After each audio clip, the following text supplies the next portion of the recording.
out here in the garage because I needed a cordless impact wrench. So I picked up this.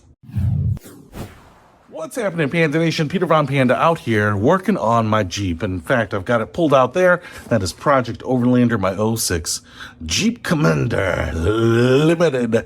And I've got some bolts on there that are not easy to get off.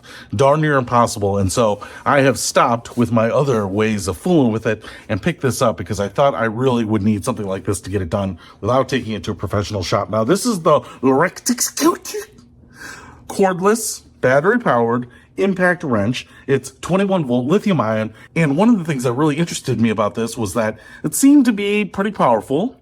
It advertised that it's compatible with Makita, I think, batteries. So the nice thing is it only comes with one battery. And so if you need another battery, you're not hunting down some obscure aftermarket battery. If you have Makita tools ready, then you might be able to just swap these in. Now, I don't have a Makita tool, so I can't tell you for sure. But there are some surprises about this. So I want to show you what you should expect.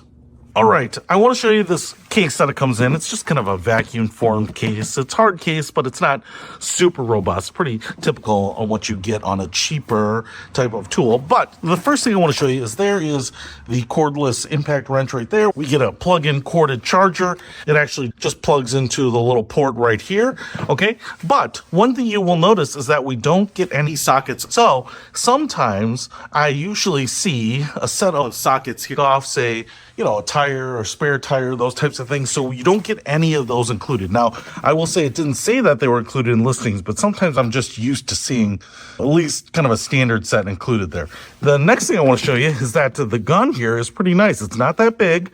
Metal housing up here.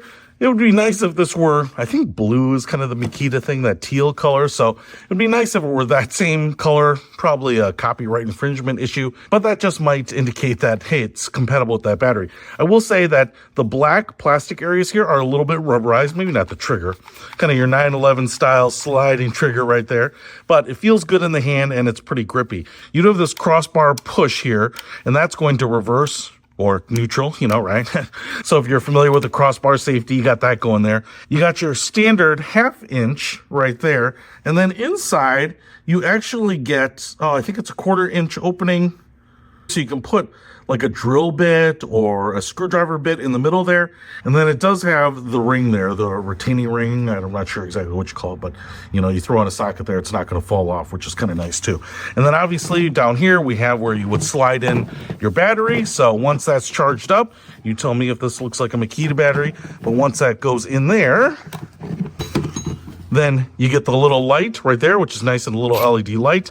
And then you can see that, woo, this thing goes, baby. And I think it advertises like 230, 240 foot-pounds, so definitely should be enough. And obviously, when it's slipping, it will, instead of just spinning freely like that, it will do its impacting thing. Now, the reason I got this was because on the Jeep here, one of the issues was that I have some bolts underneath here for the tow hooks that I could not get off. I was having a problem having enough space to get like a pry bar on there, you know, kind of one of your muscle bars.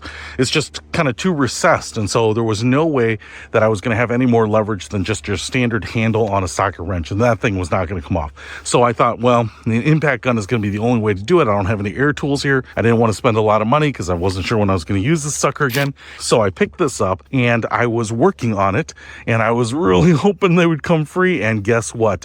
This thing made pretty short work of them. I will tell you, they were on there pretty good. In fact, one of the times I was trying to get one of these out and it kept impacting, bang, bang, bang, bang, bang, bang, bang, bang, bang, bang, bang, until it broke that nut free. And then when it did, man, it just came right off. So the really awesome thing about this is it did every job that I threw at it, which were not easy jobs, but it was the stuff that I needed done. And it saved me a trip from going to a real shop or a real mechanic or employing a really high-end tool. So this thing did everything I needed it to do on some bolts that were really rusty and really stuck on. I'm sure it would work fine on lug nuts or, you know, having in your car to change a spare tire or do some light work. And the thing about this is that it was really, really cheap. So if you are looking for a cordless impact wrench that is not going to break the bank, that's going to be affordable enough to add to pretty much any toolkit, I'll put a link to this guy in the description below. Peter Von Panda, out.